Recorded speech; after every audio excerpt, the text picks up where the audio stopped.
Todavía puedo sentir el silencio absoluto que cayó sobre la sala cuando mi hijo se puso de pie.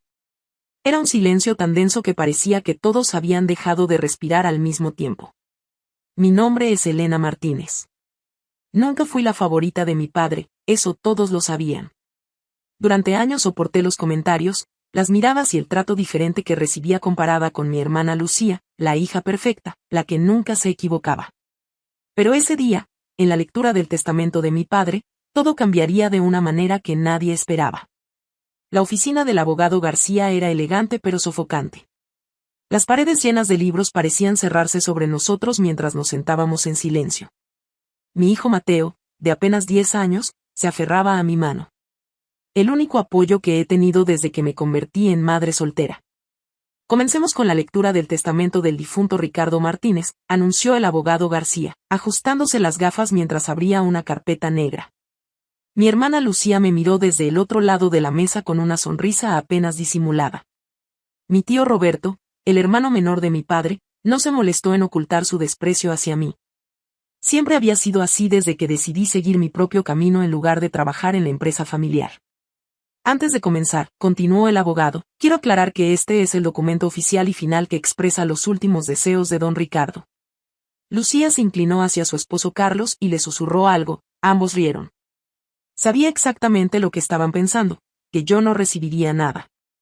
Que todos mis años cuidando a mi padre durante su enfermedad, llevándolo a sus tratamientos, pasando noches en el hospital mientras ellos estaban demasiado ocupados con sus vidas, no significarían nada.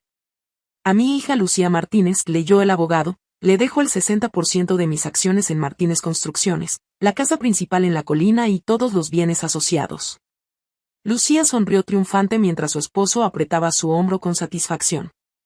A mi hermano Roberto Martínez, le dejo el 30% restante de mis acciones en la empresa y la propiedad en la costa.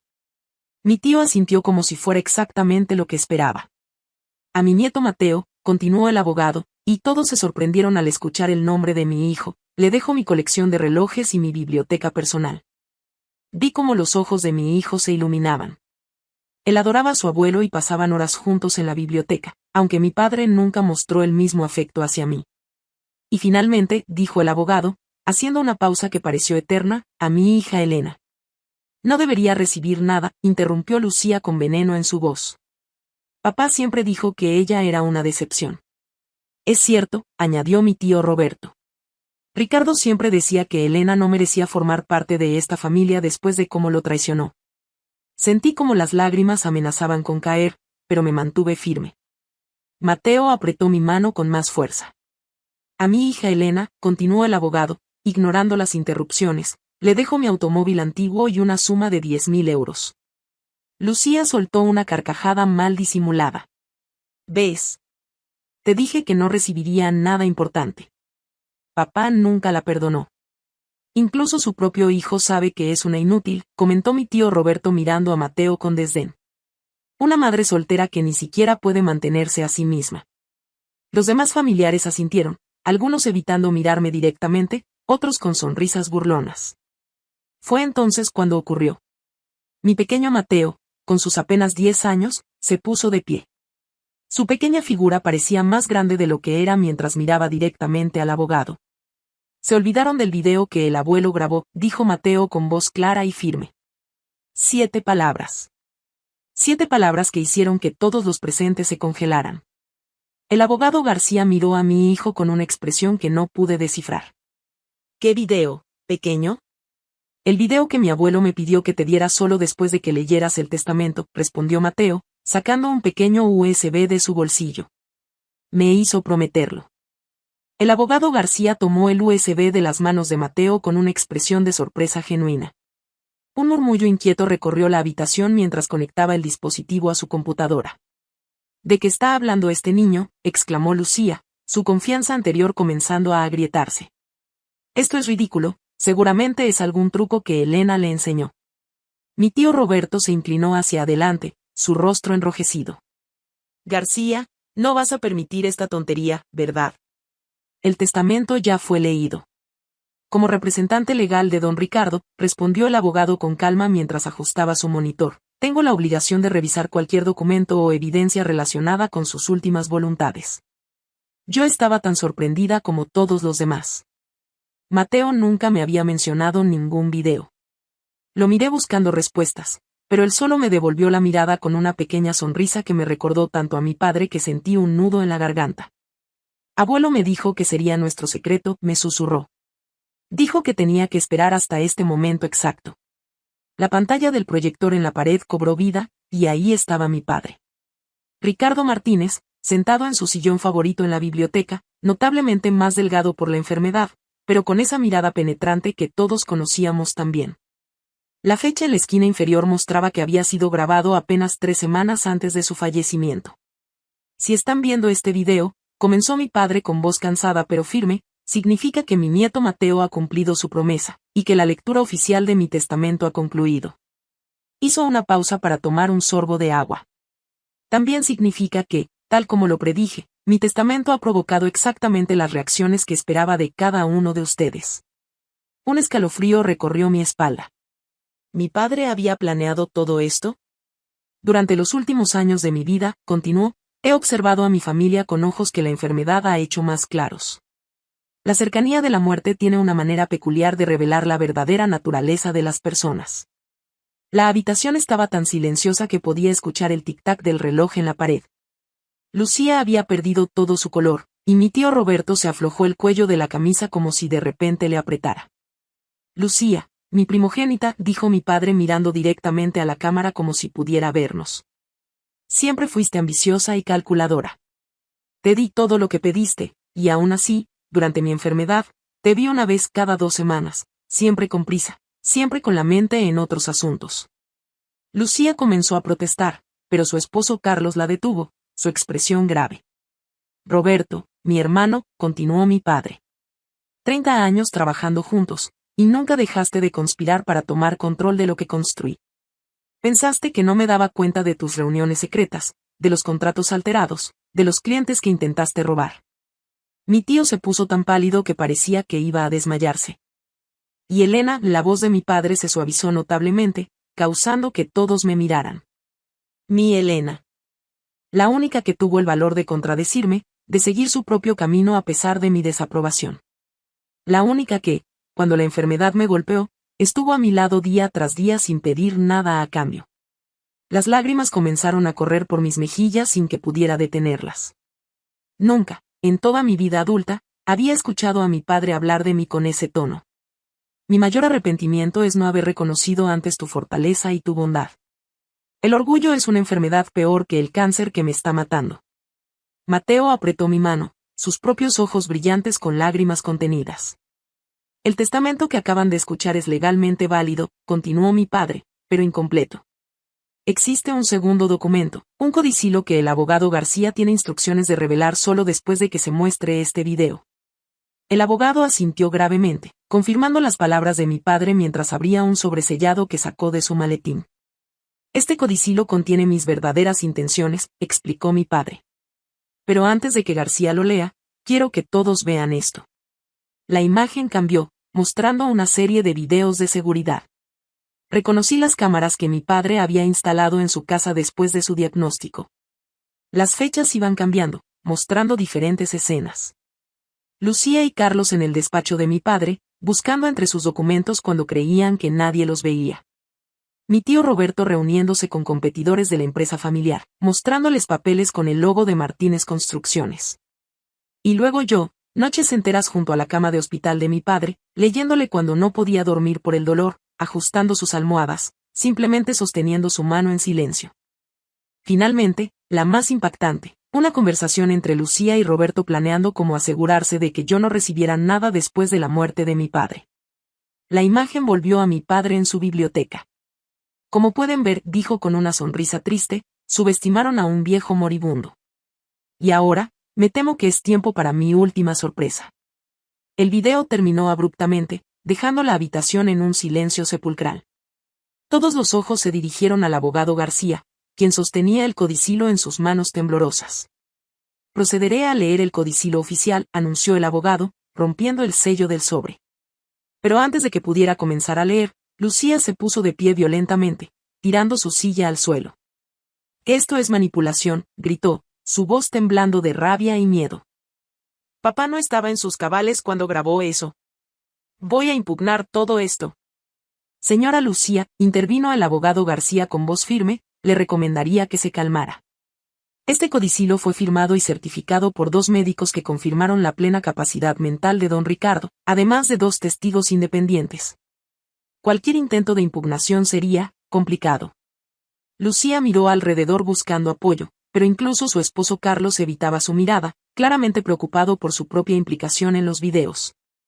Procederé con la lectura, continuó el abogado, ajustándose las gafas. Yo, Ricardo Martínez, en pleno uso de mis facultades mentales, declaro este codicilo como parte integral de mi testamento, anulando y modificando las disposiciones anteriores en los siguientes términos. El silencio en la sala era absoluto.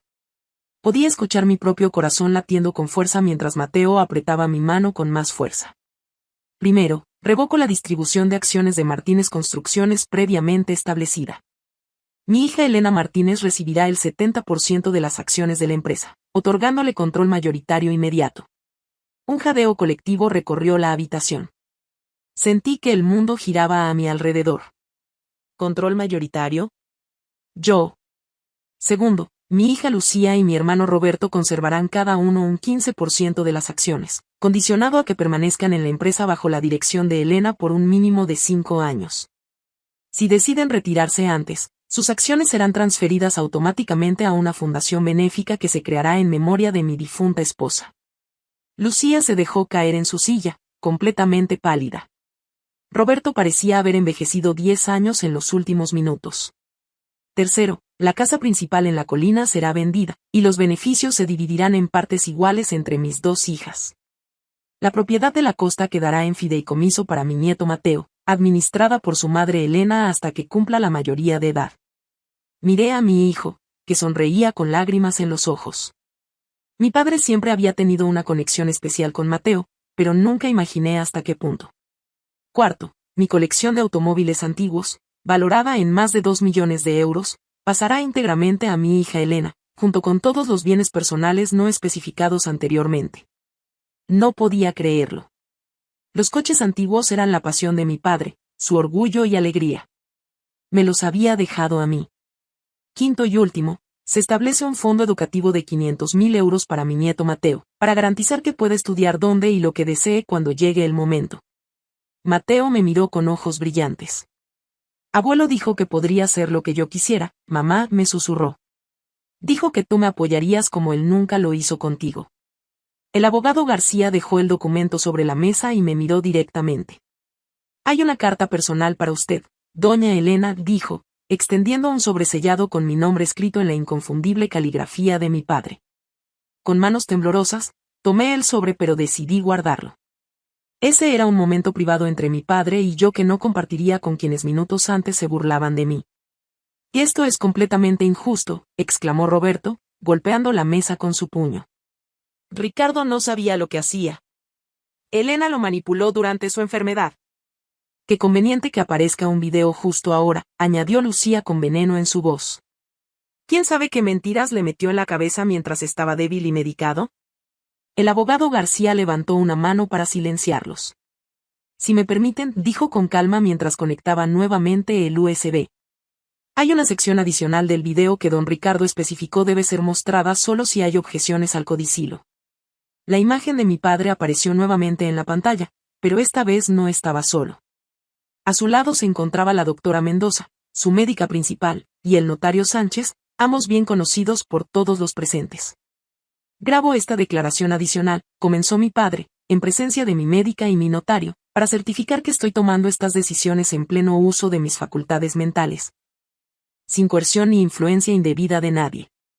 La doctora Mendoza se dirigió a la cámara.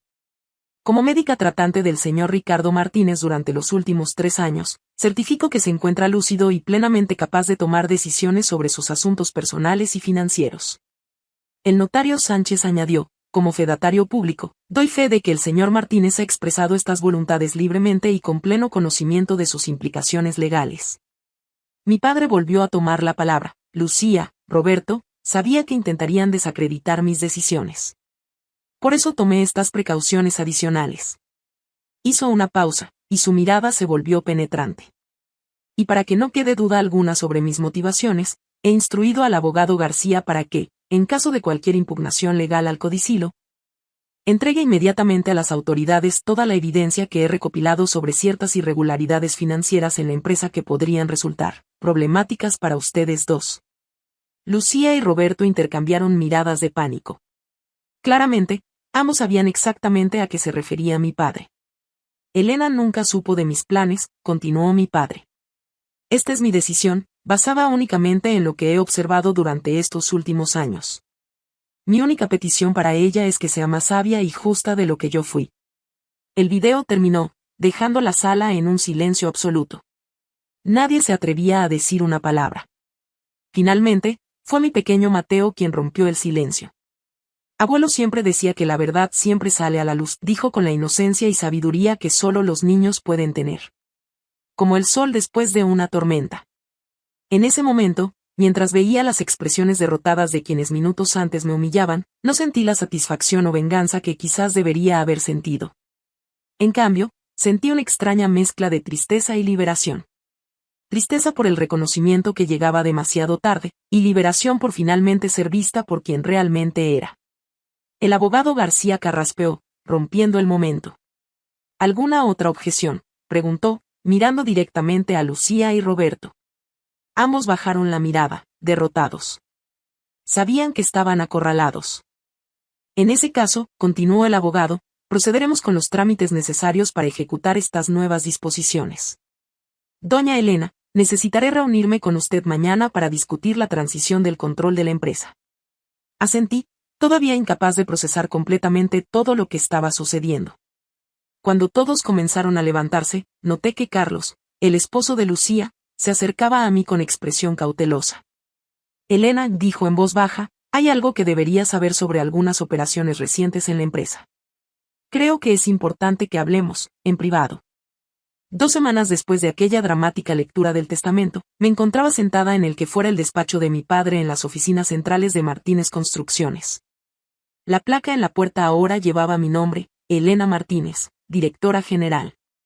Los primeros días habían sido un torbellino de reuniones, documentos legales y descubrimientos sorprendentes. Carlos, el esposo de Lucía, resultó ser un aliado inesperado. Esa conversación privada que solicitó reveló un esquema de desviación de fondos que mi tío Roberto y mi hermana habían estado ejecutando durante años. Carlos, temiendo las consecuencias legales, había guardado pruebas como seguro personal. Nunca estuve de acuerdo con lo que hacían, me confesó mientras me entregaba una unidad USB con documentos detallados. Pero tenía miedo de enfrentarme a ellos. Tu padre comenzó a sospechar el último año, por eso instaló cámaras y empezó a revisar todo con lupa. Esa información, junto con lo que mi padre había dejado al abogado García, fue suficiente para negociar la salida silenciosa de Roberto de la empresa. Renunció a sus acciones a cambio de evitar una denuncia formal. Ahora su 15% también me pertenecía, aumentando mi control a un 85%. Lucía, sorprendentemente, pidió una segunda oportunidad. Sé que no la merezco, me dijo con los ojos enrojecidos en una conversación tensa pero necesaria. Pero esta empresa también es parte de mí. Déjame demostrarte que puedo cambiar. Decidí darle esa oportunidad, pero bajo términos estrictos y supervisión constante. No por ella, sino porque sabía que mi padre, a pesar de todo, la amaba. Y porque Mateo me recordó algo importante. Mamá, el abuelo dijo que esperaba que fueras más sabia y justa que él. La carta personal que mi padre me dejó la leí esa misma noche, a solas en mi habitación. Todavía la guardo en el cajón superior de mi escritorio y la releo cuando las dudas me asaltan. Mi querida Elena, comenzaba. Cuando leas esto, ya no estaré para decirte cara a cara lo que debí decirte hace muchos años, que estoy profundamente orgulloso de la mujer en que te has convertido, a pesar de mí, no gracias a mí. Mi obstinación y orgullo me impidieron ver que tu rebeldía no era debilidad, sino una fuerza que yo nunca tuve, la valentía de seguir tu propio camino. Las lágrimas mancharon el papel mientras leía cómo había llegado a valorar mi presencia silenciosa durante su enfermedad. Cómo observaba mi trato con Mateo y reconocía en mí las cualidades que la empresa realmente necesitaba: integridad, compasión y una visión que iba más allá del beneficio inmediato. Te dejo la empresa no como una carga o una compensación tardía, escribió, sino porque, de todos, Eres tú quien entiende que lo que construimos no se trata solo de edificios y dinero, sino de las personas que trabajan con nosotros y las comunidades que servimos. Un suave golpe en la puerta me devolvió al presente. Era Mateo, que entraba con su mochila del colegio. ¿Cómo te fue hoy?, le pregunté mientras se sentaba en el sofá junto a la ventana, el mismo donde mi padre solía sentarse a contemplar la ciudad. Bien, respondió con una sonrisa. La maestra nos pidió que escribiéramos sobre nuestro héroe y escribí sobre ti. Sentí que mi corazón se expandía. ¿Sobre mí? ¿No sobre el abuelo?